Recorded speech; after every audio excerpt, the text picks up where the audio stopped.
Morning, it's Edna here live with Free Coaching Friday. And remember, if you need my help scaling your real estate business with some of the strategies I share with you on these calls, reach out to me at 90daysto5k.com.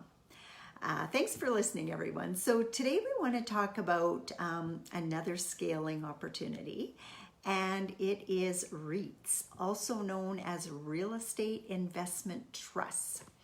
So what we've learned is that once you have a portfolio of a certain size, it makes sense to set things up in a REIT. And the reason is first of all, scalability, but also it really reduces your expenses. When you look at having overall management teams that manage all your assets, there's definitely benefits to running things under a REIT. There is costs by having, the way that we set up our investments now is each and every property is owned by a separate corporation, has a separate set of books and all that kind of stuff. So the income is 100%, the income expenses are 100% based on that particular project or that particular building. And in a REIT, it's diversification. So across the board, you're diversified among several properties. So you get the less ups and downs of what's happening with one particular property.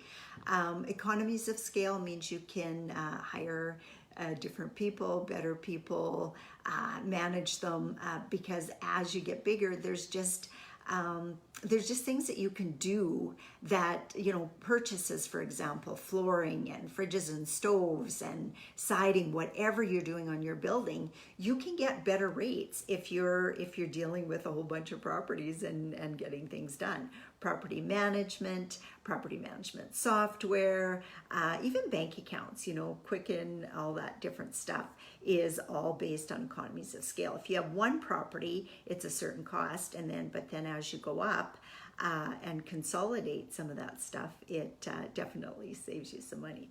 So what are some other benefits of REITs? Well, you know what? There's rules and regulations that you have to follow whenever you set up a property or a real estate investment trust.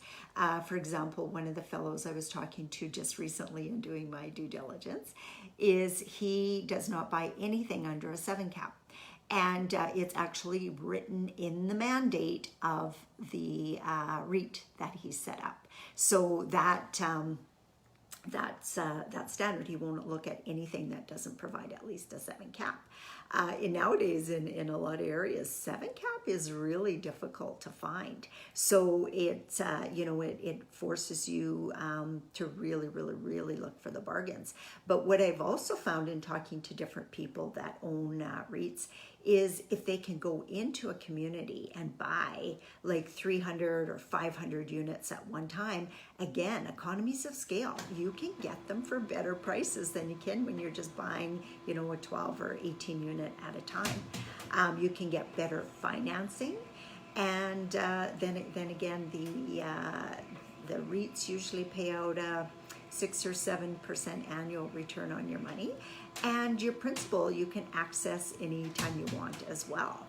So if you come up with an emergency where you need to get your money out, it's easier inside of a REIT than it is inside of a joint venture, because we've had instances where people have needed to get out for health reasons or losing a job, stuff like that. And, as much as we try to help people out in a time of need like that, there's sometimes that our hands are just tied. If the market's doing really well and the asset's doing really well, it's generally pretty easy to pull in a new investor. But if the markets are challenging, which is most of the time when people seem to need out, it's not that easy. So in a REIT, there's always new money coming in for it to fund that. And again, there's certain rules. We actually had rolled our money over. I was telling you about the one fellow that we were talking to about his REIT. we had some money invested in there, and he used to do his very similar to ours, the way he had each property that he bought was under a separate corporation. And so we were in one particular one, and he rolled us all over into a REIT. And there were some stipulations, like it took a while before you could start accessing your principal. There was still the unit factor paid out every month in the meantime, but you couldn't like totally drain the fund. And I mean, there's safety factors in place for a reason. If you try to drain the fund, well, then the fund ends up not being able to do what it's meant to do. So with those things in mind, there's some safety factors there for everybody, for the REIT managers and also for the REIT holders. So as I learn more and more about this fascinating side of things, I'll definitely share with you. We're having another meeting next week to talk to the CFO about the accounting procedures, and apparently reporting is different inside too. So I got to get my head wrapped around how that reporting works and stuff, and see how things go from there. So there's my little blurb on real estate investment trust today. Like I said, I will keep you informed as things progress and give you more details as I learn them. But what I am learning so far is it can diversify people across several properties, and also allows us to, bring in larger institutional investors as well. And, sometimes $1 million at a time, $2 million at a time.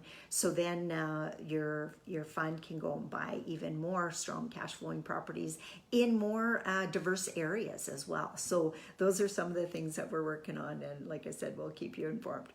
So again, if you need my help scaling your real estate portfolio, reach out to me at 90days-to-5k.com. And have a very, very good weekend, and we'll talk to you all next week. Bye for now. Hey, hi everyone. Nice to see you guys on. Hi TJ. Hi Walter. Hi Rosa. Long time no see, Rosa. Hi John. Hey, welcome back. I got a few more names here. I'm not sure how to pronounce them. Sorry. Anyway, thanks very much for listening, and we'll talk to you all soon. Bye for now.